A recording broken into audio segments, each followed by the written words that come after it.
Hello. বাংলাদেশে থাকতে আমার সবচেয়ে পছন্দের চানাচুর ছিল রুচি বারবিকিউ।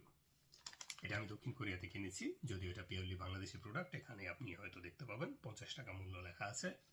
এটা এক্সপোর্টেড প্রোডাক্ট নয়। এক্সপোর্টেড প্রোডাক্ট হলে এটাতে দক্ষিণ কোরিয়ান ভাষায় এখানে স্টিকার লেখা থাকতো, manufacture date, expiry date, batch নং এইসব লেখা থাকতো। এক্সপোর্টার কে বা ইম্পোর্টার কে এসব লেখা থাকতো। তো এটা হচ্ছে লাগেজ প্রোডাক্ট। লাগেজ প্রোডাক্ট কি?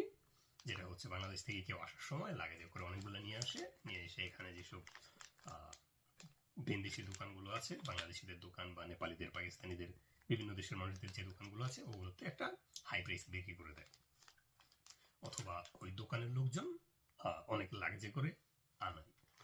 তো এটা দক্ষিণ কোরিয়াতে আমি কিনেছি 5,000 ওয়ান দিয়ে, বাংলাদেশি টাকা যার মান হচ্ছে রাফলি 450 টাকা। তো বাংলাদেশে এটার দাম আছে এই মুহূর্তে 50 টাকা, আমি কিনেছি বাংলাদেশি টাকা 450 টাকায়। দক্ষিণ কোরিয়াতে অনেক টাকা।